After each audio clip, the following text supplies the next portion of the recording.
Hey, this is David Owen. And this is Marian Cowagowan. And this is You Show Me Yours, a podcast where a married couple talks about the movies and television that they loved before the first date.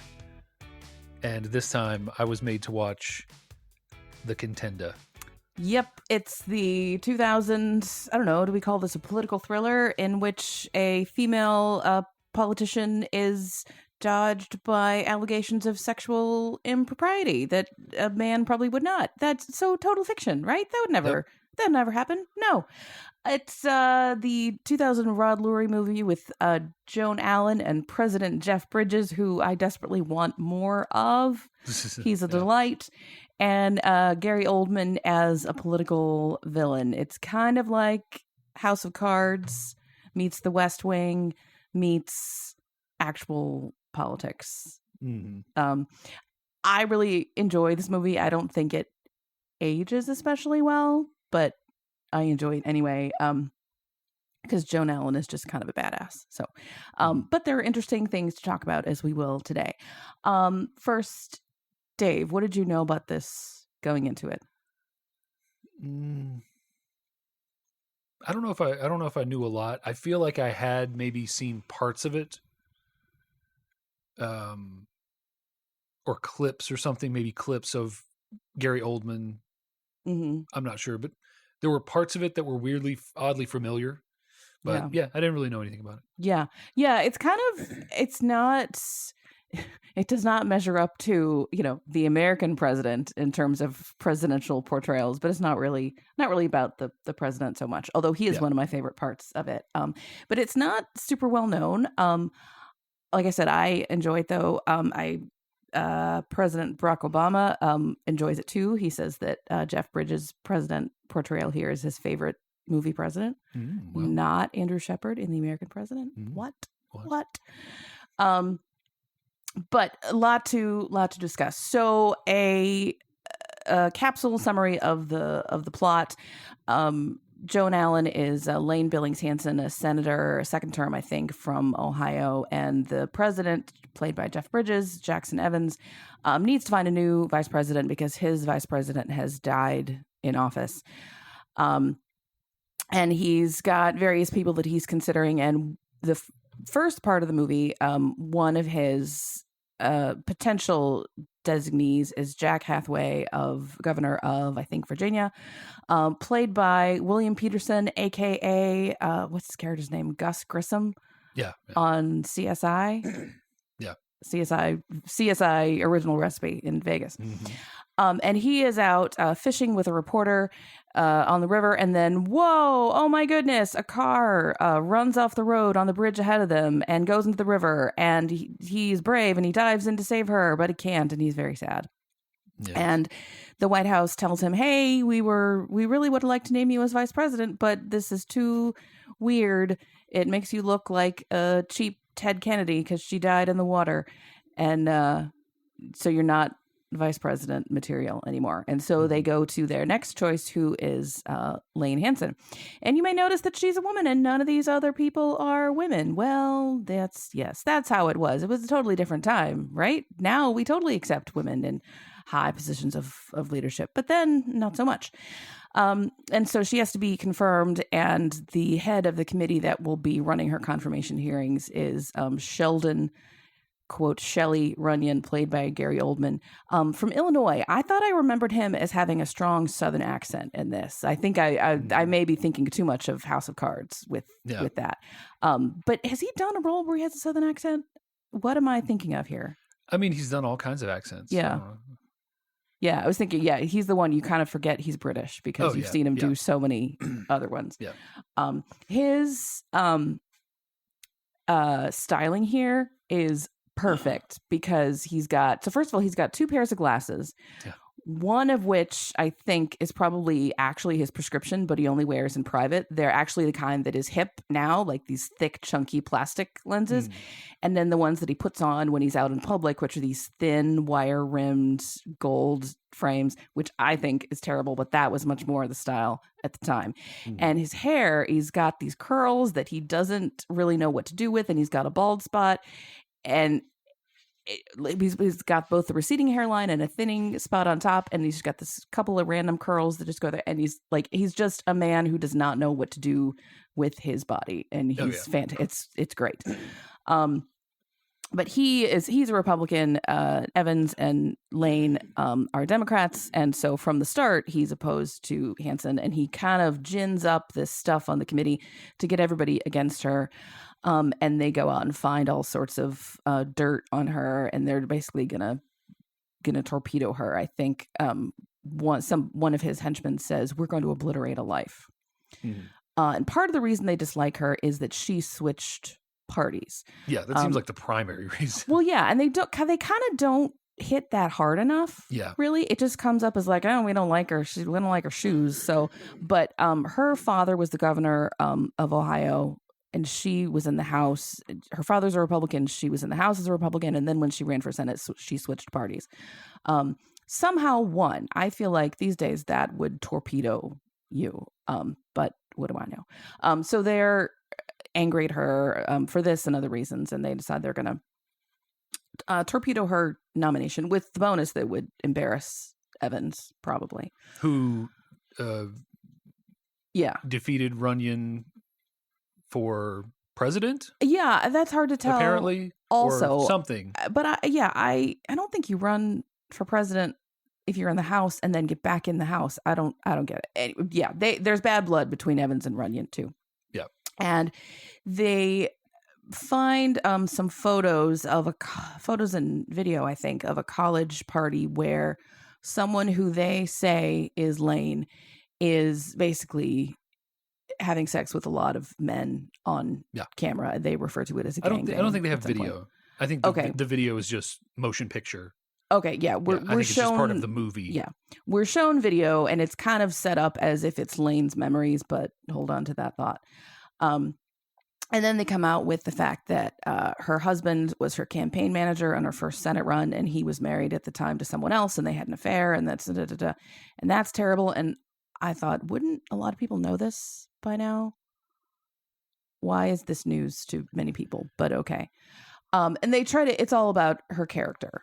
Nothing about her actual policies or her deportment or temperament or intelligence or anything. And she refuses to comment on any of this because it's my personal life. It's not relevant, et cetera, et cetera. Behind the scenes, we see an FBI agent going around interviewing people about someone, and it's framed very carefully. She says, "Oh, tell me about her. How did you know her? How good of friends are you?" We assume that she's talking about Lane. Turns out at the end, the big reveal is she's not. She's talking about the girl in the car at the beginning of the movie who died. Turns out she was hired by Hathaway to drive off the bridge, and he was going to rescue her, and it was going to be a hero, and that would make him a shoo-in for the nomination. But instead, he is arrested for, I think, negligent homicide, and his political life is done. And they also get an affidavit from somebody who is believable that was not Lane in the pictures. And the president's like, okay, great. We can tell everybody it wasn't you. Problem solved. And she says, no, it's still not appropriate for me to comment because it's still my private life. It's someone's private life, even if it didn't happen to me. And so she assumes, okay, I'm not going to get it. I will just go back to my life as a senator.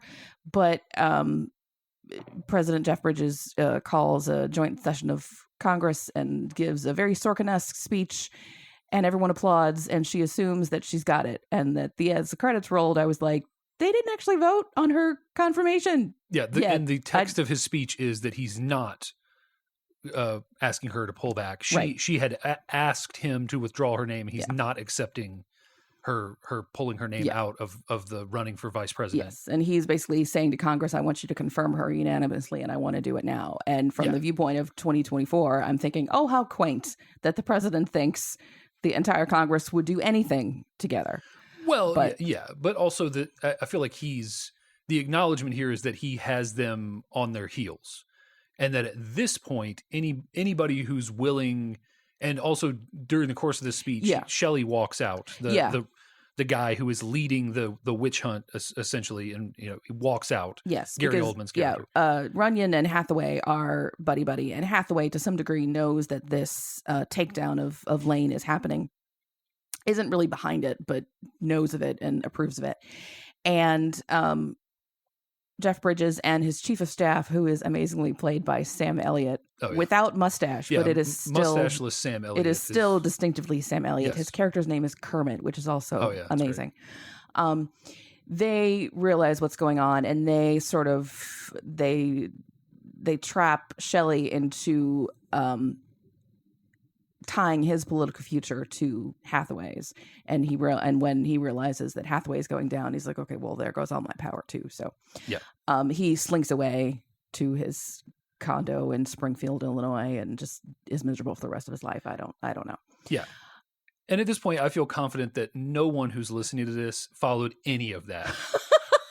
Because it's just a bunch of names and things happening, and it's really okay. Well, we need to recap the plot, but I'm just saying, like, it's a lot. Let's talk about the themes of this movie, and don't audience, don't worry that you didn't really follow, Kermit, Hathaway, Runyon, all the just. We will talk about the people. This is the themes. This is a movie where actually, now that I think of it, it does help to refer to the characters by the actors' names because there's so many, and if you don't, I would say the important characters all are played by actors you know. Yes. So for both things, it works. Can we talk about the president for a second? Sure. He's amazing. Oh, yeah. He's very Sorkin-esque, which to me is a high compliment. I know not to everybody, but to me it is. His favorite, or my favorite quirk about him is there's a kitchen in the White House, and apparently the chef is on call 24/7. Mm-hmm. And he delights in calling up the chef whenever and being like, can you get us some smoked quail and some cranberry chutney, and just like completely random things, and the chef is like, yep, oh, absolutely. And then of course you're waiting for it at the very end. In one of the climactic scenes, he calls up and he's like, I get a grilled cheese with Munster? And they don't have any Munster, which to me, Munster is a staple cheese. You should have that all the time. It's creamy, a little bit salty, it's kind of mild, like it's my favorite sandwich cheese. So like, he was beaten on that, but he gets his vice president. So I enjoy the president here. Mm. Jeff Bridges is one of those actors that for a long time I thought was just incredibly bland and boring. Oh. And then based on what? I don't know. I think I don't know. But then The Mirror Has Two Faces, and this made me go, there's a lot of depth there that I didn't realize. I think, he's I think when there's two actors with similar names, I tend to conflate them. I think I was mixing him up with Jeff Daniels sometimes. Oh, or maybe Beau Bridges, who is incredibly dull. What? Oh, no. Oh, Beau Bridges is incredibly dull. Oh, no. He's a good old guy. Yeah, but he's incredibly dull. I don't think he's dull. I think he's as an salt actor, of the earth and as solid. As an actor, he plays dads and uncles and, military officers. The thing, Jeff Bridges lives in the same space for a lot of people, for me included. He lives in the same space as Sam Elliott lives in. He is this sort of folksy, sort of down home feeling kind of guy. Like he has he was in True Grit, playing the guy with the eye patch. But the role that was previously played by, why can't I think of his name? John Wayne? Yes, I don't know. the most famous cowboy ever. So he's had that for a long time. And there's the dude, of course. Mm-hmm. But he's had that sort of folksy charm thing for a little while, where he's just kind of got a little bit of an accent when he, and he's in this movie.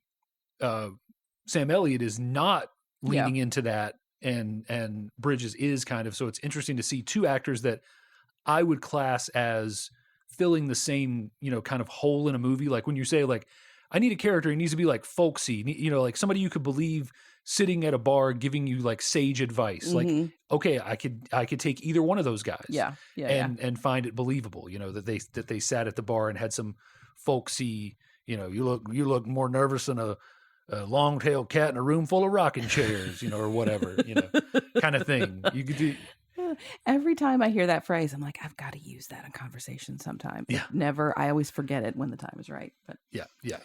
So I think they, Tron, of course, for Bridges is one of my roles I remember him as, and then he reprised that role, and I think we'll be reprising it again. Oh, okay. In the next movie, in the third movie that they just announced. Okay. So yeah, like I think there's a folksiness to his charm, and he's played then in a lot of movies since then where he's been like the rural sheriff in this Did you town. say you wanted to say sheriff? Sheriff, the rural sheriff, Yeah. sheriff in this town, and that kind of thing. Like, so I don't know. I've always thought of him as an actor who picks very intriguing roles. Yeah. And yeah, maybe I could see Jeff Daniels. Although Jeff Daniels, I think, also has chosen his He fair has share to, of yes. interesting roles, especially as his career has gone on. Yes. Yes. But yeah, at this time, I might have classified Daniels certainly as boring, but not Bridges. But that's just because I think I have a different exposure to Jeff Bridges than you do. Maybe, yeah. I don't think I'd seen The Big Lebowski at this point. Yeah. So yeah. But anyway, yeah. Bridges is fun. That's all. And he plays a good sort of folksy president. Mm-hmm. Yeah, like well, and seeing so we don't get a lot of Sam Elliott is, what is he, chief of staff, something like that. And we don't get a lot of him. He's just sort of in the background, and you're like, okay, I've seen The West Wing. I know he's just in there as a to take notes, blah blah blah. But he's actually got this whole arc going in the background where he's investigating this other stuff that you don't find out till the end, which is kind of fun. Which I think actually is how, according to Sorkinverse, that's how it works. Like, the president looks like he doesn't know anything, but he actually knows a lot because people are all doing their investigations in the background. So for sure. And that's a skill that I do not have, looking like you don't know stuff when you totally do. Yeah, and Sam Elliott. While we're on the subject of the mustacheless Sam Elliott, I love anytime he doesn't have a mustache, because the mustache is so full. Yes. That it changes the dimensions and the feel of his face. So the Sam Elliott grin when he doesn't have a mustache is just it's like almost like when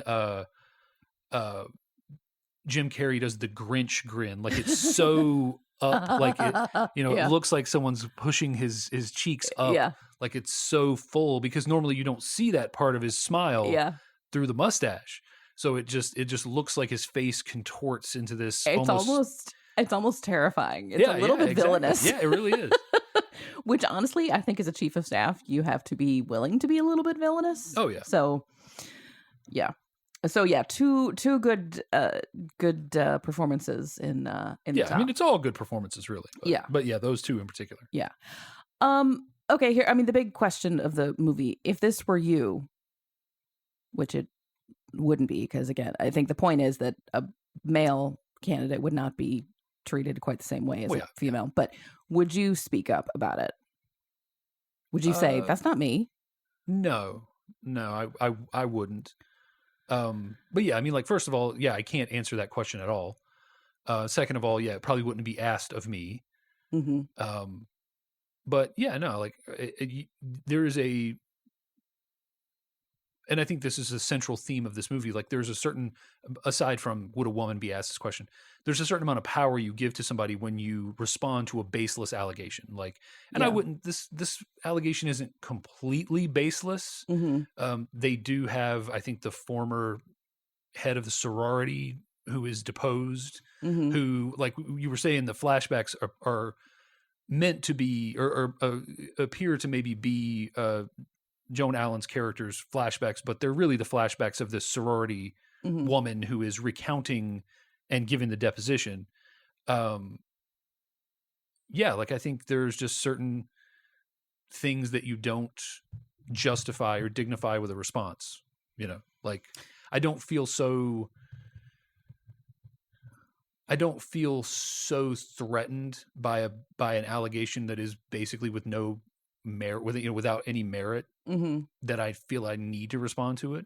Like, because what if I say that wasn't me? Then people who wanted to believe it was me are still just Are they're gonna not going to say, trust "Oh, what I he's said." lying. Yeah. Right. And so so you go down this path of, Yeah. I don't know. I see the point of, yeah, if you say it wasn't you, well, then does that make it okay if it were you for this to determine your life 30 years later? right. 20, whatever. Um, I don't know. I think for something like that, public sex with multiple partners, that is like, that's beyond my line. I think I would have to be like, that is not me at all. Particularly since there's some element of, she tells the story later, there's some element of coercion into it. Like, you have to do this if you want to get into this sorority. Sure. But also you have to realize that she says in the probably my least favorite part of the movie, where the president is like, what actually happened? And she tells the story, which is that it didn't actually happen. Like, that's the rub of this all, is that it didn't actually happen. It happened to somebody, but not to her. Yeah. But that the next day, everybody in the school just assumed it was her. Yeah. That rumor. So you're talking about someone who has already lived through this one time. And I think that sort of colors how so the wisdom that she shares, the only thing I think of value from that, the way that they have that conversation in the end, is that what she basically says is, I realized back then I couldn't, my denials didn't make a difference, which I think was my central thesis when I, as to whether I would say it or not. The denials don't matter. Like, and to his credit as a villain, Gary Oldman's character realizes that the truth of it doesn't matter. And he even says that when there's a secondary allegation that there was somehow a pay for sex, that she somehow got an advantage, she got ahead. Basically, he's like, well, somebody made the allegation, and it doesn't. By the time she's exonerated, it won't matter. Yeah. He's masterful. Oh yeah, the way that and they have several scenes in the hearings, and he brings stuff up in a way that looks on paper totally innocuous. Yeah. But is clearly not, and he knows it's not, and she knows it's not. Like, there's a website publishes the photos, and he says, "Oh, and we've just learned that there's a terrible internet site that's publishing these photos. I urge you to write a strong letter to the publishers of, let me see, www. blah blah blah." Like, just, if you could only use your skills for good. It's just like he's kind of a genius that way. And I think that character is complex in an interesting way, that on some level he thinks he is using his powers for good. Yeah. Though clearly he's not. Like, he's fooling himself into thinking that. But I think Well, and I think, because again, his beefs with Lane, and I say beefs partly because he's seen eating like extremely rare steak several times, and like, food is just so gross when you look at it up close, and people eating it is just disgusting. Particularly like greasy things like meat, and so I don't know, that just struck me. You don't realize how gross food is until you see the wrong person eating it. Sure. But anyway, his beef with Lane, she's Jeff Bridges' pick, and she switched parties. Those seem to be the main two things. So if he were working against her because she has, she torpedoed a bill that he really believed in, or he didn't like her views on XYZ or whatever. And it turns out that they do have conflicting views on abortion. Yeah. Which is a litmus test for many people, but that seems to be it. So I don't really, it seems all very it's an emotional response on his part, and not really a very strategic one. So I don't. Oh, totally. Yeah. I don't get the character. I think would be very offended to hear me say that he was being emotional about this. But for sure. He totally is. But he's so emotional about it that he doesn't realize that he's bringing himself down in the process. Like, that he's very easy to trap. And the President Bridges plays on that to entrap him. He plays on his desire for revenge. Like, he brings him onto, the presidential yacht or whatever, and is like, well, you beat me this time, oh darn, all shucks, and is like, sets him up for the fall basically through by saying like, you got me, but can you just give me this one thing? Just go out there and say that, that Gus Grissom is great, Yeah, we want this next one to be really smooth. Can you help me with that? Yeah. All the while knowing that the chess pieces say are... you love Bill Peterson. What? Say that you love Bill Peterson. Oh, okay. I was like... No, just playing on the let's call characters by their actor, William Peterson. Does he go by Bill? No, I'm sure he doesn't. Okay. Yeah. But yeah. So yeah, they appeal to his sort of vanity there in that moment. Yeah. Back to your point though about Lane has had 20 years to think about this and sort of come up with her own internal philosophy. I think that's a good point. Like if I'm trying to think of what did I do in college that I would be embarrassed by, there are things that I had to think about at the time, and so then it's easier for me now to just go back to that sort of intellectual muscle memory that I developed then. But if it was something new that had never been scandalous until all of a sudden it is, I would be really taken aback, and I think I would have a different reaction. So I see your point there. Sure. It's tough, and I think that's the central theme of this of her character arc. Or I don't even know that it is an arc because I don't think she really changes or grows the movie, and I think that's intentional. Is yes, sticking to your guns, like remaining true to yourself. Mm-hmm.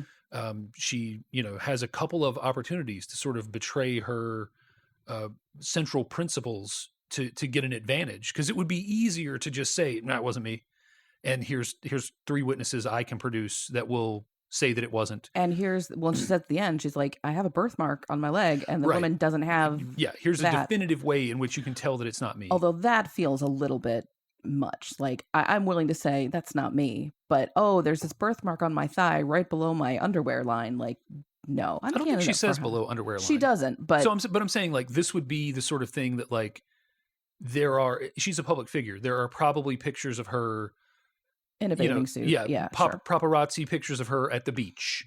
Like somewhere there's the cursed photo of, Senator Hansen has cellulite. Right. But there's the cursed photo of like, I'm trying to think of an inappropriate male politician, or like a male politician you wouldn't want to see shirtless. Mitch McConnell, at the beach outside of his turtle shell, like, and so and even though no one cares, that photo exists somewhere. Yeah. That's and the true, picture of her somewhere in a bathing suit exists. And, so it's the kind of thing where a good journalist could have unraveled it, not dissimilar to how the good FBI agent unravels the other central, mystery in the movie. Well, the public in general just seems very not inquisitive, like ever. Like they're just learning that her campaign manager was married when they got together. Why? How did that not come up? And no one is coming forth to say, that doesn't seem like something she would do, or I was there, that didn't happen, or we go to the beach every summer, all these other things. Well, I wonder if it's a you can't unring the bell kind of thing, because it seems ridiculous to us now that information wouldn't have just propagated to every human being in existence. But in 2000, the internet is a whole... The internet and the power, in this movie, the internet is very specifically treated as fringe journalism. It's they leak it, the committee, Oldman and his cronies leak it presumably to this internet website, so that when they publish it, it will be this sort of halfway thing. Like they're not leaking it to Newsweek. It's more of like, we need to get it out there, so we're going to give it to one of these seedy internet things, and they're going to do their thing, and we're going to be like, oh, the internet, you can go to http:// // So I think the internet in general is treated, and which I think it was at the time. Yeah, that way. That was not where you went for serious news, but it had to be there for the serious outlets to take it even half seriously. Yeah, and presumably she would have been elected in a time where they say their kid is 6, so this was 7 or 8 years ago.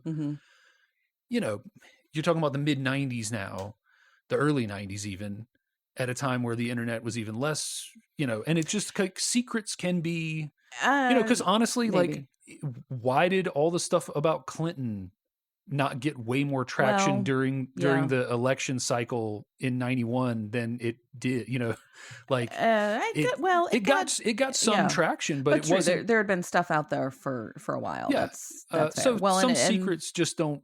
yeah, and I think stuff about John Edwards in our state was out there for a long time, and that took a while to really get some and legs, I think it's just the kind of thing of like they're I think part of what this movie's trying to do is harken back to a time when the personal lives of politicians didn't matter, and what mattered was their policies.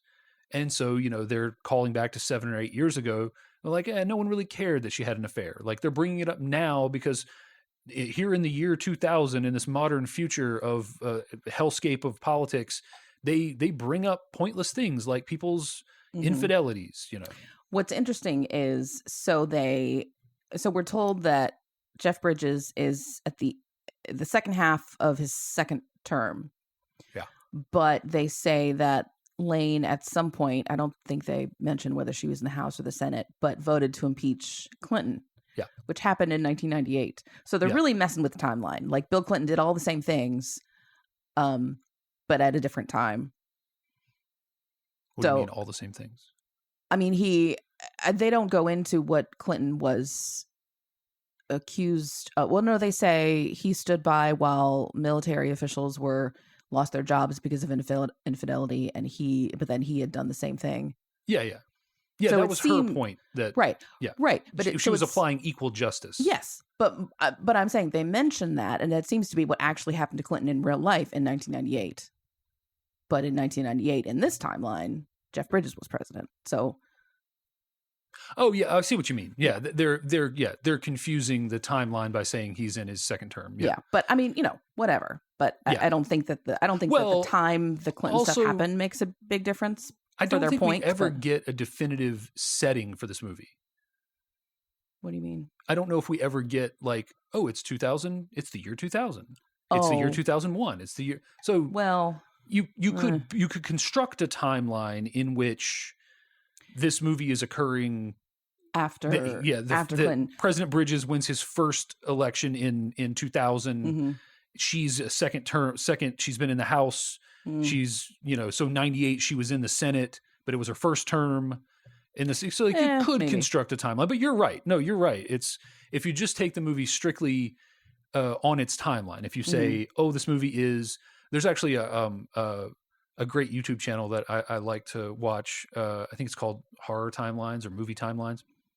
And he does that. Like he goes into a movie and is like, okay, this movie was released in the year 2000, but they never say the time. And then he'll actually look through and careful filmmakers will actually put like accurate calendars and stuff in the backgrounds. So it'll be like, oh, here in this scene, you can see a calendar and it's November and the 25th is a Thursday. Right. And the only times that this year, and this year. So this movie can't be set in 2000 because in 2000, the 25th was on a Saturday. Yeah. And, and then, so the closest time frame is this and this, so yeah, like there's somewhere somebody who can do the red string and the thumbtacks on the board and like, figure out like, is this movie actually taking place in the year it was released or not? Yeah. But yeah, I enjoy stuff like that, except when I don't care at all. But, when someone will go like, well, she's wearing this pair of pants and that was released in blah, blah, blah. Right. And he's got the latest version of the blah, blah, blah, blah, blah, blah. So this movie is set between March and April of, blah, blah, blah. Yeah, it's like when find that fun. It's a nice little puzzle.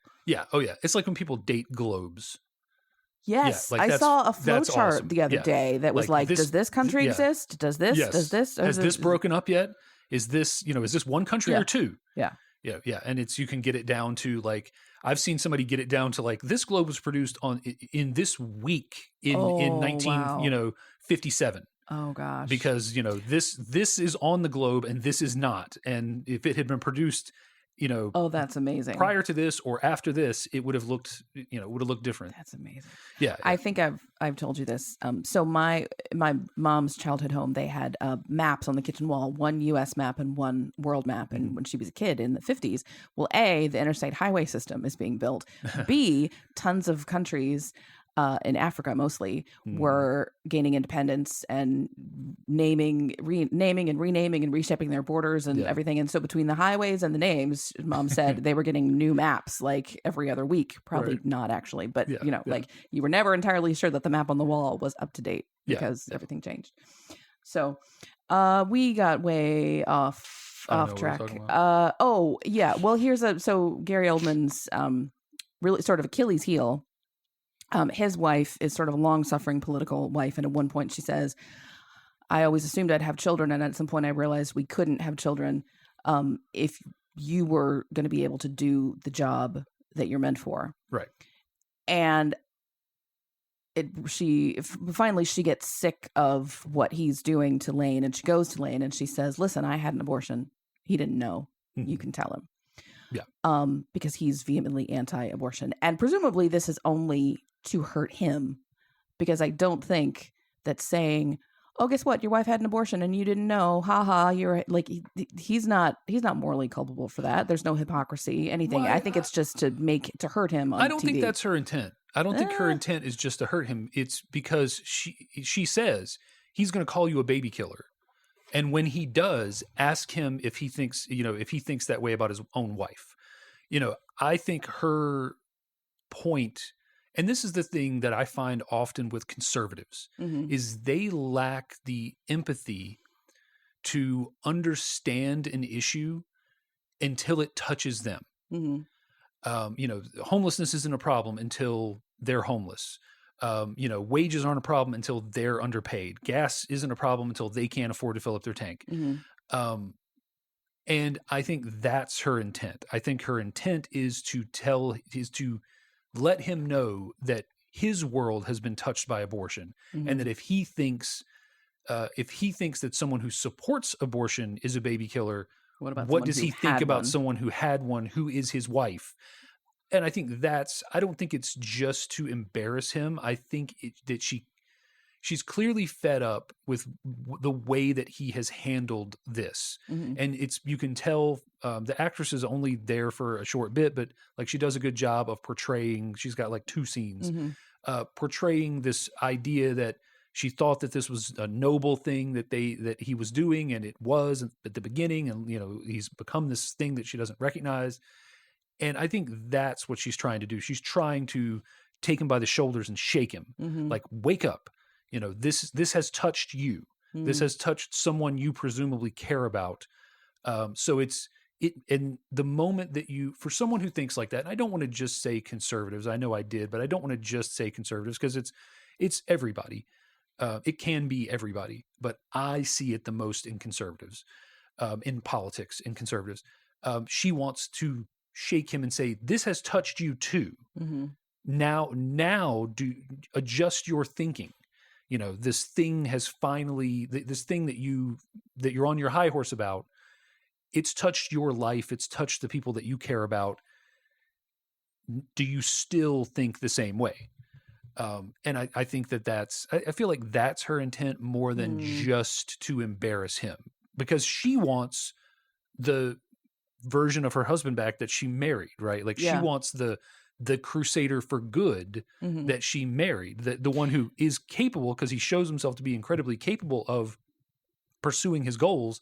He's just lost sight of what's right and wrong. That's true, because she does mention, and I forget what they were, but I was proud when you did this and you did this and you did this, and it's things that are to the viewer objectively good. It's not like I was proud when you raised interest rates for credit cards. Yeah, you got homeless vets off the street or whatever. Like, pick something that no one can really object to, or like if someone does, you raise an eyebrow, like, what? Yeah.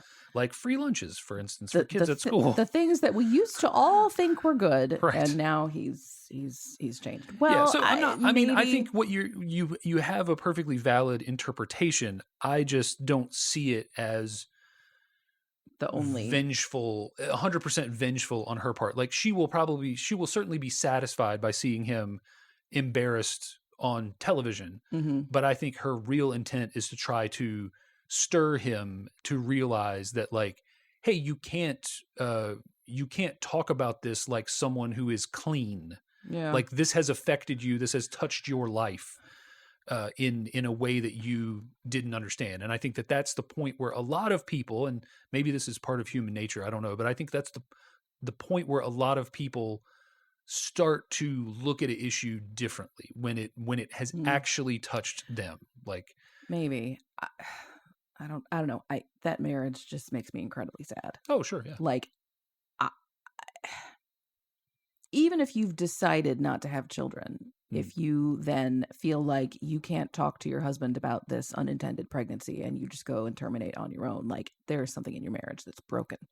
oh sure. If you can't have that conversation But yourself. you also have to think about, like, she was at that time, she probably felt justified in removing, like, culpability from him.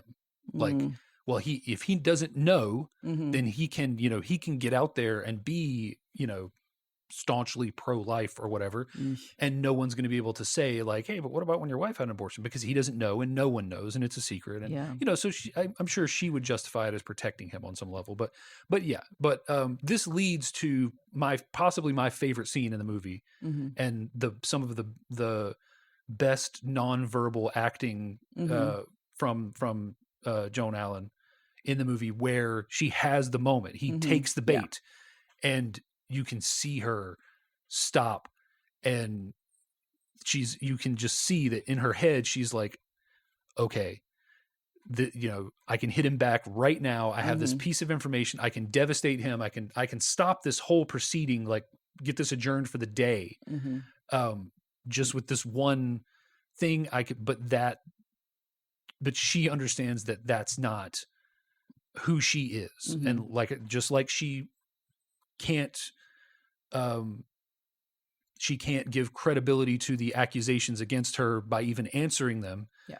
She can't pull the trigger on this thing that would be a bombshell that would change the face of the entire proceeding, would take away to many observers abortion as a valid talking point for him. Essentially this could erase the focus on the sex stuff and completely turn everything around, but she can't take that shortcut. Well, and I think more specifically, just like Runyon's team said about her, we're going to obliterate a life. She could do the same to him, right? And she just says nope. And she stops mid word, I think. Yeah, they were okay with that. Yeah, she actually starts and then is like, no, and she goes on. Yeah, and that is probably my favorite part of the movie. Like, just the acting that's on display there, the way that it's set up by the writing and the previous scenes and everything.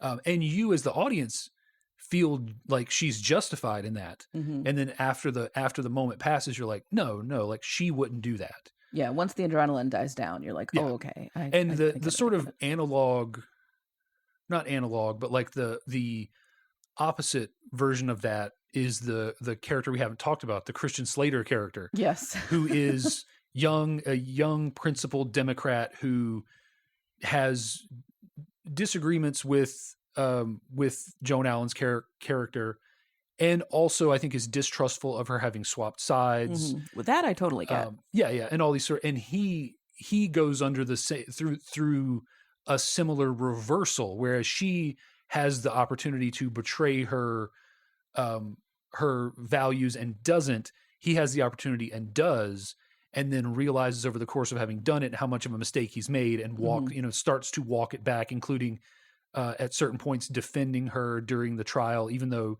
he kind of got himself in by promising to be this sort of Democrat plant, this sure no vote from her own side to help further embarrass the president and all this sort of stuff. And so what she goes through in that moment, but decides to stick to her values. He goes through as a character arc for the whole movie, where he's in his version of this, he says the thing and then has to realize how wrong it was to say it. And she even comments a couple times when they meet that he's so young, like he's just, and that is the mistake of youth, right? Thinking that, and the president plays on this too when they have a meeting that he's throwing away his career, and you hope that it's worth it, right? Like you see all those memes of like the lampooning like the both parties are the same crowd, where they're like as I submit to my monthly fertility test and to make sure that I'm not pregnant, and as I do all these things, all these rights I've lost as a woman, I hope that you woke up feeling good about yourself, that you chose not to vote because both parties are the same, like that kind of stuff. It's that sort of like he has that youthful idealism that is actually just not understanding the bigger issues and the larger scope of the problem, and that it's easy to say both parties are the same, but it just takes a minute of actual digging to understand how they aren't. And I can understand that feeling that they are. But related to this character, like he feels totally justified in what he's doing, and has to slowly realize. And those two characters, the president and Joe Allen's character, do a good job of sort of prodding him along in that. They don't really, they're like, you got to do what you got to do. Like I'm not gonna, and sort of let him come to that realization on his own. I think, yes, I once was young and I bought into the both parties are the same. I think they are the same in that, what's the factoid that we share 95% of our DNA with a banana? Right. Yeah. Like, okay, we're the same, except where it counts, we are very much not. Right. And that's that the banana administration will be very different than the human administration or whatever. The banana administration would make us all put stickers on our bellies to say something. Yeah. I don't know. I can't come up with and this is this kind of movie, right? Like it's, if you don't like when we get political, like we watch a political movie. So you're about to have a bunch of episodes where it'll be light on the politics. I would say there's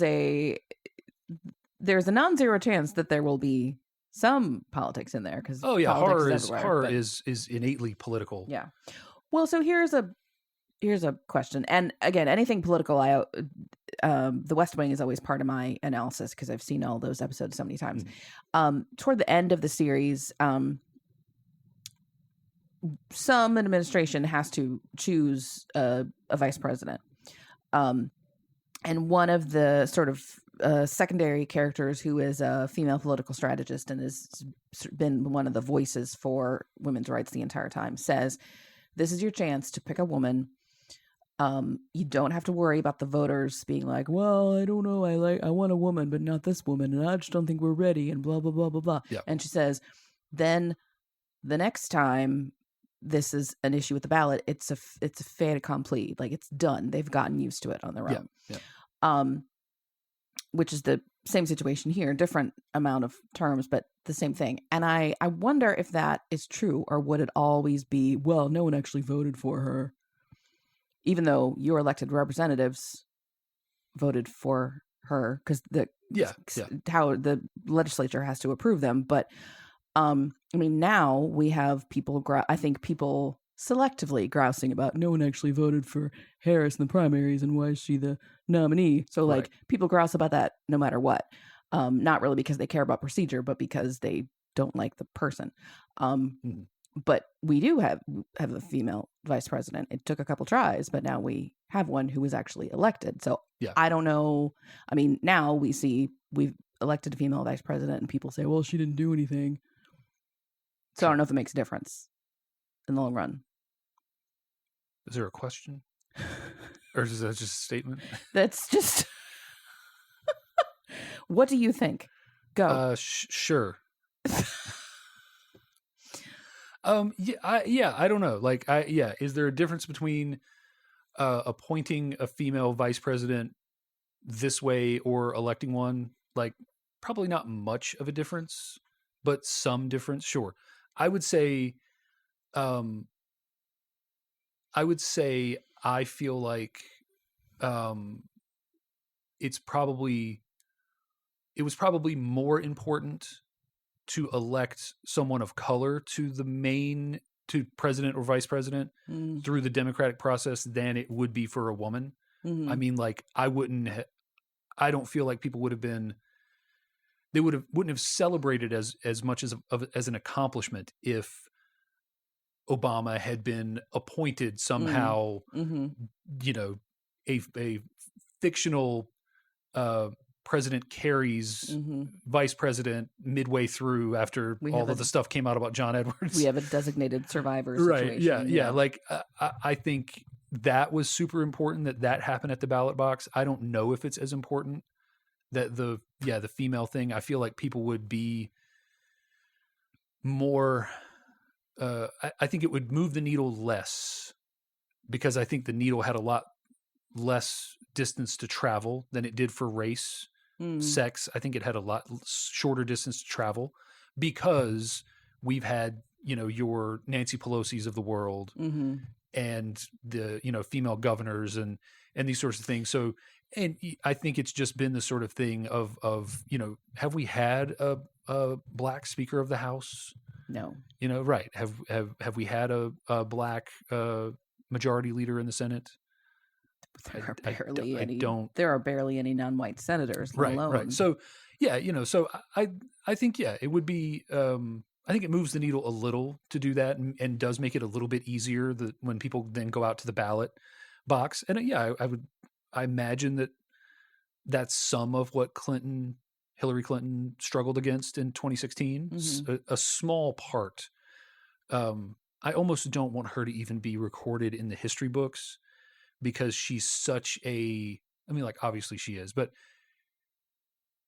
I don't want her loss to be recorded in the history books, because it doesn't feel fair, because There's a she lot was of such footnotes. a polarizing figure Yes. on her own, that I think it wasn't even like, I think the fact that she was a woman was like so far down on the list, Yes. To vote for or against her, Yes. that she didn't benefit from it or really suffer from it at all. She suffered from everything else that she brought to the table. Yeah. Well, and I think Harris is kind of the first actual test on, are Americans willing to vote for a woman for president, because she still has all of the history that any politician would have, but it's cleaner than Hillary's was.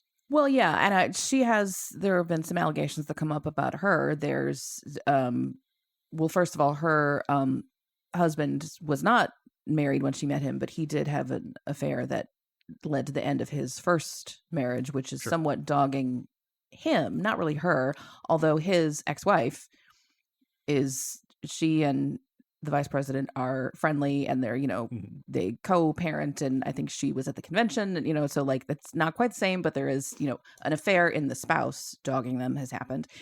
And there's some scuttlebutt about Harris dated Willie Brown, who was separated from his wife at the time, and there's lots of, slept her way to the top, blah, blah, blah, blah, blah. So, like, similar things, but again, like, a woman who was not married, was not cheating on anybody, was a consenting adult. Like, at a certain point, you do have to say, like, this is not relevant to the current question. Yeah, and the stuff with Willie Brown and all that, brings, like, this movie's themes back into focus. Like, why would we even accuse a male candidate of sleeping his way to the top? Like, a lot of people, even absent of that, were already saying that about her. And it's just, what did she do to get to the top? Like, why are you asking that question? Did you ask that question about Donald Trump? Like, who did he sleep with to get to the top? Yeah. Like, no, you didn't. Did you ask it about Barack Obama? No, you didn't. So yeah, like, this movie's kind of central thesis is, would you ask this question of a man? Yeah. And I think even within the characters in this movie who are supportive of Lane, I think they have a little bit of that too. I noticed in the first, like 20, 30 minutes, there's several of the male characters who say, "Oh, you look great."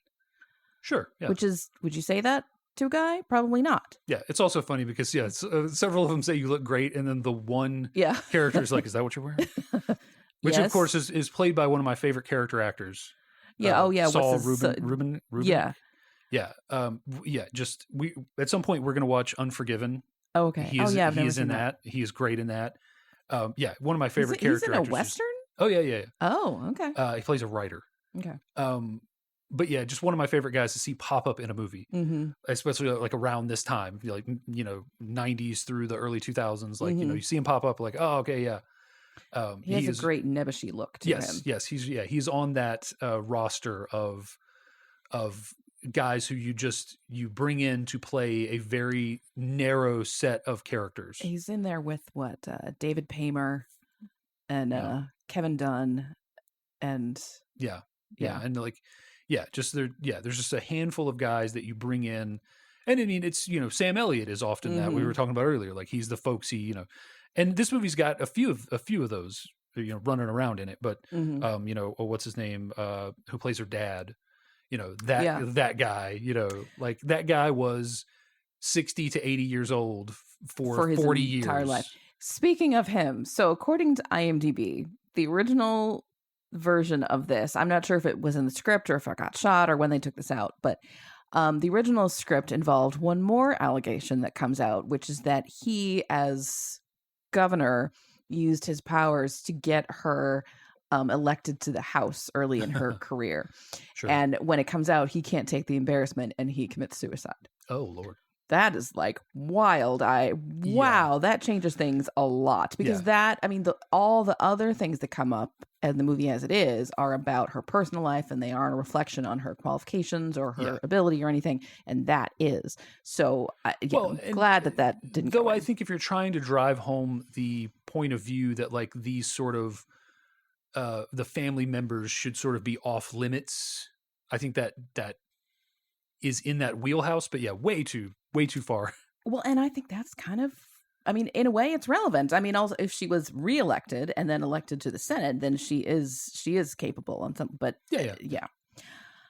I don't know if I always agree that family members are off limits, but that's a whole other. I don't see any, I don't see any reason why they shouldn't be. Like there isn't any, they're not being elected.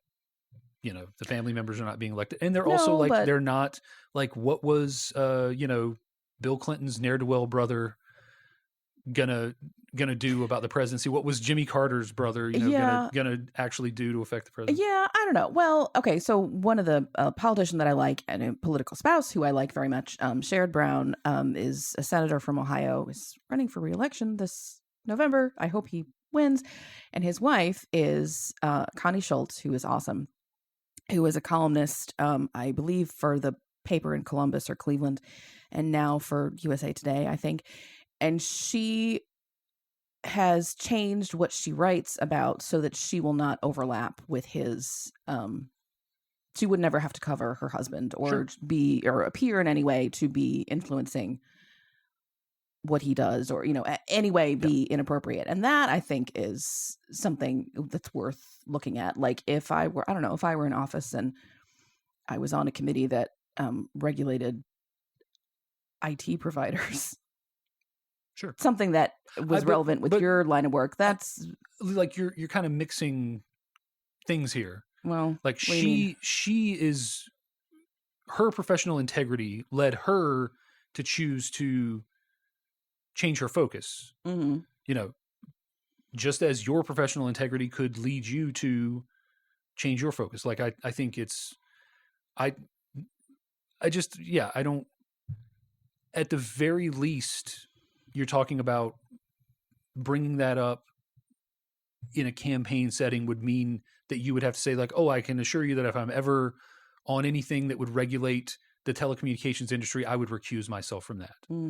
Like at the very least, like I don't like, it doesn't factor in, like, is that shouldn't factor into like, well, she's going to get in office and she's going to vote a bunch of stuff for her husband so that his business is better. Like, well, I mean, should that factor in? I think you need to give people the chance to respond. But I guess what I mean is I don't a blanket, consider this candidate in a vacuum without the context of their family situation. I think, I don't know. I disagree, but yeah. I think, politicians should be elected based on the policies that they can actually enact. I don't think that you're wrong to say like, sure, bring it up as a concern. Like it's a question that happens, but it shouldn't be a focus. Some reporter somewhere asks the question, if you ever found yourself voting on a bill that could benefit your husband, would you recuse yourself from that. But yes, I would. I Yeah.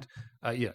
Like, that's Yeah. Well, I think that's as far as it should go. So like I can't agree with you, but I don't 100% disagree with you. well, luckily it will never come to that for us. So, last thing I want to mention, I love Hathaway's wife. She's only in a couple of scenes, but she does a great Lady Macbeth Oh, so type of thing. It's never for sure that she knew what Hathaway was planning, but I'm pretty sure she did. No, so they are clearly the Clintons. Like 1,000%, right? Like she is clearly Hillary Clinton, because that was what was the critique of Hillary Clinton in the 90s. She was this puppet master. Like never before has any president involved his wife in decision making. 2 for the price of 1. Right. They did that. They embraced that. Right. So she was the puppet master as far as Clinton. Hillary Clinton was the puppet master as far as anybody vilifying her was concerned, or vilifying Bill or whatever. And I just feel like, just down to the look. I think the definitely look is obvious. And he's the governor of a southern state. And he has got that big political hair. Yeah, and he's got Clinton big political had. ambition, but her ambition is perhaps bigger than his, which was always the knock on Hillary in the 90s.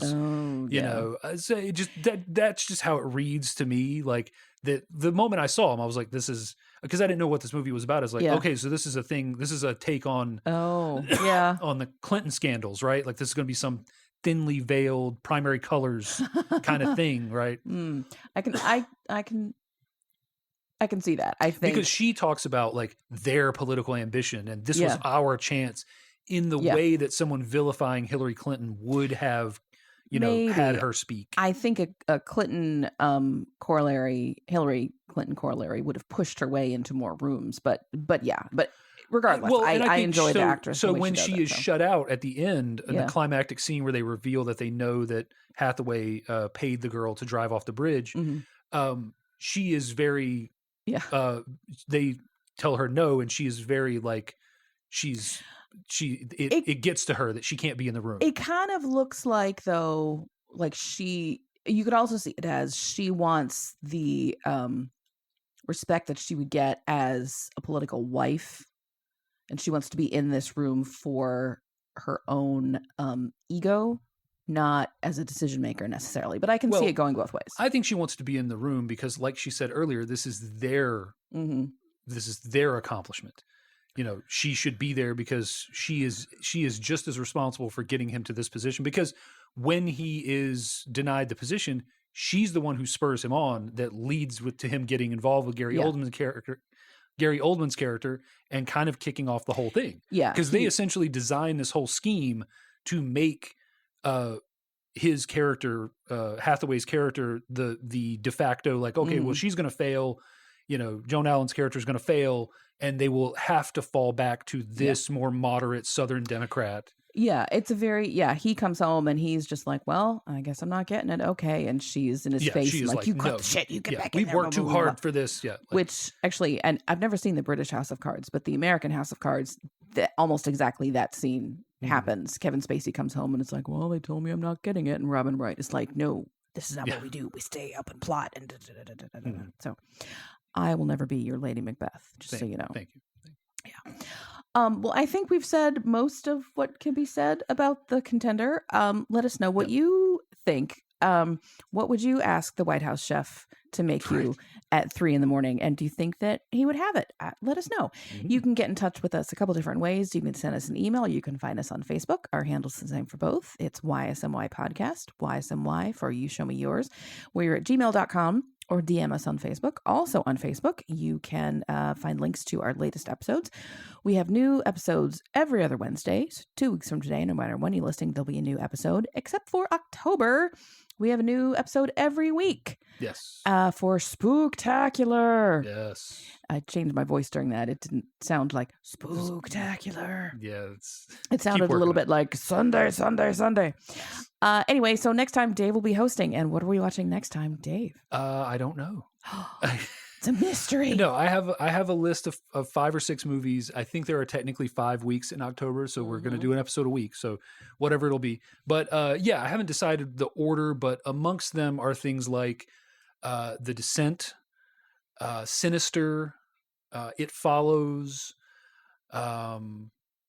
The Witch, which I've just been trying to get you to Yes. get in here in one way or another, and a couple others. So it'll just be it's kind of a grab bag of movies that I've got, and I'm going to decide. The goal this year is to pick movies that will actually be scary. I was about to say, because the first year we did Spooktacular, it was like classic horror movies, and last year it was all Dracula. Yeah. And so this year they're all more modern stuff, right? That's actually scary. Yes. Yeah. That's the idea, is that, I'm not going for like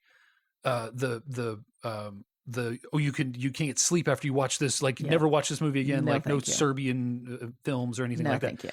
Like not that, but just But I mean, you saw the list. Like we're gonna have a jump scare counter. Maybe. And since I can't show you Hereditary, which would be on the list, I refuse. if at all possible. But no. So long as you're willing to respect my one off limits movie, I will respect your one off limits movie. His off limits movie is It's a Wonderful Life. Yes, because I'm trying to go through my life without ever seeing it. I was trying to go through my life without seeing Star Wars, and you ruined that for me. Yep, did it. So. But I would argue that your desire to have a child ruined that for you. But still.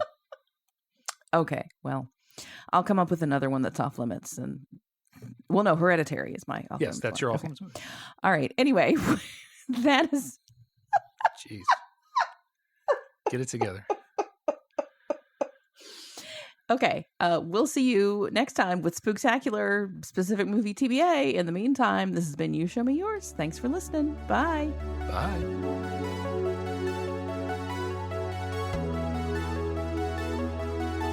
The You Show Me Yours theme song is Uplifting Electronic Indie by Winnie the Moog from filmmusic.io.